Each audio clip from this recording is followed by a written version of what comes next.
Hey guys, MD Prepper here, doing a comparison video between the Kahr CM9 and the Kel Tec PF9. Both excellent choices for concealed carry, for slimmer line 9mm that you can pocket carry or in the waist carry, etc. For a little bit more power than your standard 380s. Both are great choices. I'll be talking about them here as we go. Let me go ahead and give the disclaimer that I carry the CM9 as my primary concealed carry pistol most of the time these days, and we'll talk about the comparisons here in a second. But let me go ahead and safety check this for all you safety sallies out there. Both were previously checked, but let me just do it again just because. So let's give a head-to-head on the size and weights of these two, then I'll put the two together. The Kel Tec PF9, first of all, runs for about $300 on the upper end. Depends if you get the Cerakote, that's going to run you a little more. I think that was $280 or so for me, and somewhere between $255, $260, maybe $270 for the standard black and all. So upper 200 to $300 range. The Kahr CM9 is going to run you almost exactly $100 more. Stainless steel slides, all they have available, which I like better. We're going to see how the Cerakote holds up. I like it so far, but still love me some stainless steel. This was going to run you slightly less than $400, so $370, $380, $390, something like that, give or take. Both are 9mm, obviously. That's the purpose of this. The Kel Tec over here is 7+1. The Kahr is 6+1, so 1 round difference. Dimensionally, that's not going to be a huge problem here. We'll show you that in a second. The weight unloaded with a magazine in of the Kel Tec is 14.6 ounces. It's 15.9 ounces for the Kahr. And you say, well, that's less than 1.5 ounces or so. Well, it does make a bit of a difference, I think. I think this feels better in my hand. This feels better in my pocket. And you say, what's 1.5 ounces or 2 ounces? It is minimal, but this one feels heavier to me. Not a lot. The Kel Tec has a 3.1 inch barrel. The Kahr has a 3-inch barrel. So basically negligible there. The width, this is the slimmest 9mm out there at 0.88 inches wide. It's 0.9 inches wide on the Kahr. So very negligible, but honestly, it does feel a little slimmer in the Kel Tec. That little minor difference does make a notable difference. This fills my hand a little bit better. I have a standard size hand for a man, I think. I'm standard height and whatnot. Most guns fit my hand. This is just a little bit too slim compared to this one, in my opinion, for whatever that's worth. Moving along, the Kel Tec is 5.85 inches long total length. The length of the Kahr over here is 5.42, so 0.4 inches or so. This fits in my pocket better, I think, just the clothes I wear. So there you go with that. The height of the Kel Tec is 4.3. Now that is without the extended magazine here, with the finger extension. 4.3 inches. It's 4 inches with the Kahr. So, now again, also without the finger extension off magazine. So, 0.3 inches there difference. I think that makes a difference in my pocket carry for me. I think this fits and rides a little bit better in my standard cargo pants or dress pants, khakis and slacks, all of that. So there's your stats on all that. One more round over here, one less over here. Not quite as tall, not quite as wide. Again, very minimal across the board. Both will fit in your pocket very well. Nice guns. I can't complain. I've had zero failures to fire with either of these guns, firing either your standard ball ammunition for target practice or hollow points. So no problem so far. This one's probably got about 200 rounds to it more than the Kel Tec, because the Kel Tec is new. Trigger pull, they say is the same, about 5-pound weight. Honestly, it's better here in the Kahr. I think it's a smoother double action with a wider trigger overall. Got this nice metal trigger. Again, I already safety checked this, but I just think this is a much smoother compared to this one. This has got a little more take up on it, I think. Now, both are double action only. Different sights though, which I think is a big difference overall. Probably not a huge difference for concealed carry, but for my shooting preferences, I typically shoot your standard 3-dot sights like this one. One complaint of note with this, Here's the 3 dots. If you see that, the upper dot here, at some point in this last shooting, and I don't think it was the first few rounds fired, but I think I might have banged this up against something. If you see that, the paint came off the upper part of that front sight. Didn't impair my shooting at all, as you'll see here in a second, but that was a bit concerning. I can fix that with some nail polish, but I'm a guy. I don't have white nail polish sitting around. I could probably get some replacement sights for this, but whatever. That's a little hit against this. Rest of the Cerakote here has stood up fairly well so far, but I've not done any heavy carry for it.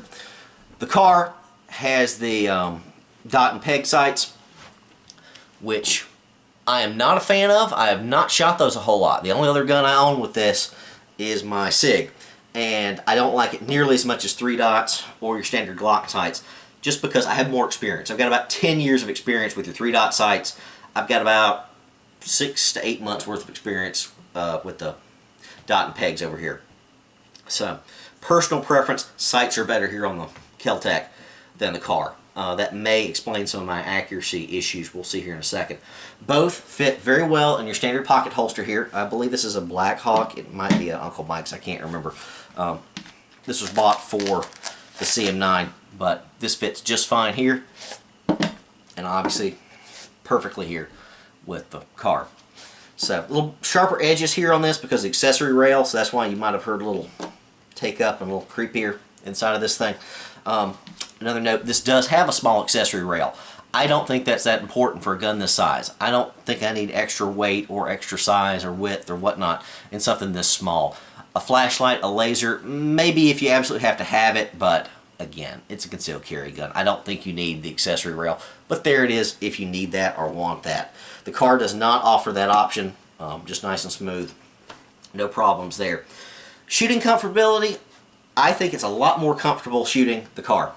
The bore axis is ever so slightly less than the CM9, and just the weight distribution, it's a little more top heavy than the Kel Tec. I think that top heaviness is an asset in rapid shooting. I can get back on target a lot quicker with the CM9, in my opinion, than I can with the Kel Tec. Kel Tec was just a little bit snappier, I thought, a little bit more muzzle rise. We'll talk about my accuracy here after a while. As far as grips, if you've got a smaller hand, this is the better gun, at least as far as fitting your hand. Standard size hand, go for the Kahr. This is just a little too thin for me. Again, if you compare the width of them, it's very negligible, but smaller hand, this one feels a little bit better. Standard size hand, this one's better. Now this one does not fit my full hand grip with my pinky, even with the extension. If you check my old videos, there you go. I get about a half a pinky on that one. The Kahr has a bigger extension grip, fits it fully. This feels so much better in my hand. This feels like a full-size pistol in my hand across the board. It feels a lot like a Glock, etc., which of course is patterned after. So there's that. Bore axis, let me show you here. It's very hard to see, but the barrel here is just a little bit lower and sits a little bit lower on the Kahr than it does the PF9. So much bigger slide release here, which I think is better for follow-up shots if you're dropping an extra mag in, but you're probably not going to be doing that with a concealed carry weapon. A little bit more low profile here on the Kel Tec. Not a major consideration. Like I said, no failures to fire with either of these, shooting standard generic white box ammo or anything else. So laying them side by side and on top of one another, there's not a lot of difference. It's hard to see any difference at all other than the slight length increase here on the Kel Tec. Width, you're not going to be able to tell the difference. I mean, you just can't.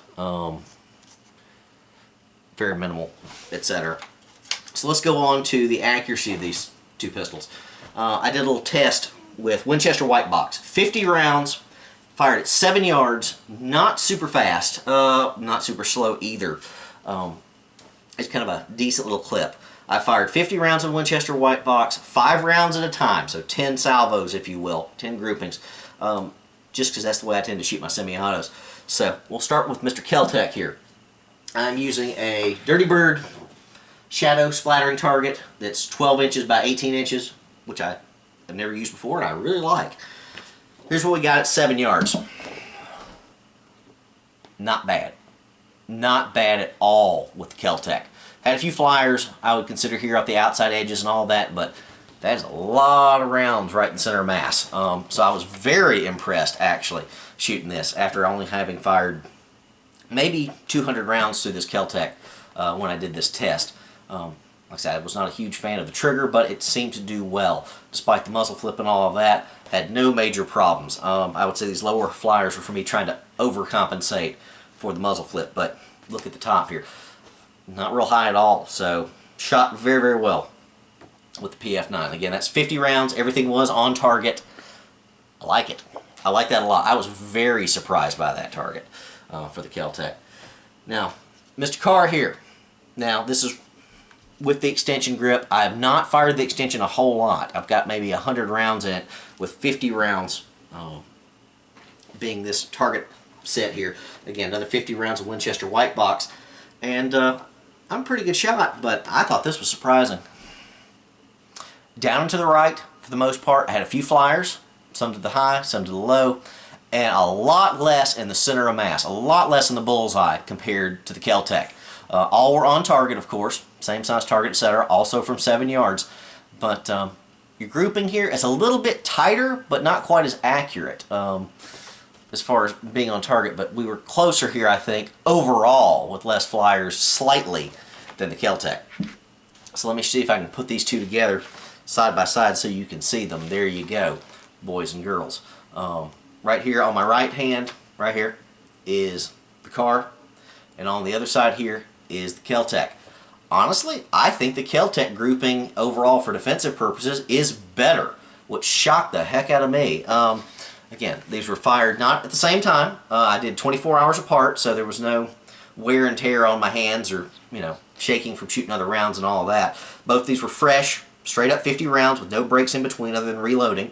Took the same amount of time. 5 rounds a series, 50 rounds total. You tell me which one you think is better. I think the Kel Tec seems to be winning out, especially because the trigger hasn't been worn in yet. And let me go ahead and say I would probably attribute some of this lack of accuracy to my lack of familiarity with the dot and peg sight here. I will probably change these out to 3 dots and maybe do another comparison bit after that, because I just consider the grip and the trigger pull on this to be notably superior to the Kel Tec. But the Kel Tec surprised, I think, very notably. So for $100 difference, if you're short on cash, I'd probably go for the Kel Tec.